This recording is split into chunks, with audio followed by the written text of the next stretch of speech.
بسم الله الرحمن الرحیم. السلام علیکم. زه هم یو ډاکټر سید نیکمل شاه تاسو ته مخاطب یم. نننۍ ویډیو کې مونږ د ماشومانو د ټوخي باره کې یو درې میډیسن ښایو.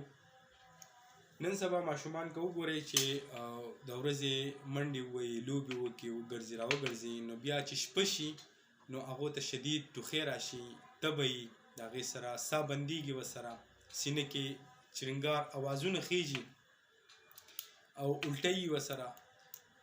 نو موږ له ټول نه مخکې دا پکار دي چې کله موسم یخ دی، ډېر زیات بارانونه نشته، سوکړه ده، نو د دې یخ د وجې چې کوم دی نو ماشومان چې کوم دی نو ډېر زیات چې کوم دی نو بیمارېږي.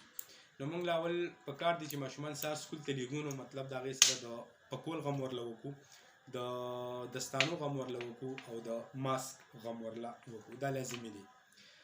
بل د دې لپاره بیا یو درې اهم میډیسن دي چې په اکیوټ سټیج کې چې کوم دی نو دا پورې کار کوي. په هغې کې زموږ سره اولنی دی ایکونایټ نیپلس، دا په 30 طاقت کې، په 30 طاقت کې راواخلئ. دویم میډیسن دی بیلاډونا، دا په 200 طاقت کې راواخلئ. بل دریم میډیسن دی برایونیا البا، دا هم په 200 طاقت کې راواخلئ. دا د ځان سره کور کې وساتئ. کوم ماشومانو ته چې ډېر زیات ټمپریچر راشي، ټوخی راشي، ساه ورته بندېږي او الټۍ یې ورسره، نو دا درې میډیسن چې کوم دی تاسو ورته شروع کړئ. دا لوی هم استعمالولی شي.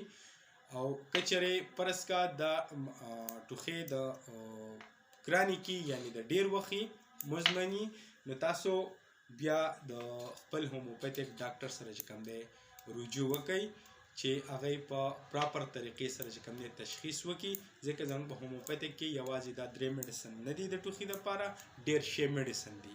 نو دا خو صرف د دې لپاره ما وایي چې په اکیوټ حالات کې چې کوم دی، په حاد حالات کې چې کوم دی دا ستاسو سره موجود دي. ماشوم ته تکلیف شروع شي نو چې تاسو ورته دا ورکئ، نو هغه که ماشوم دی او که لوی دی، هغې سره به انشاءالله چې فوراً ټیک ټاکي.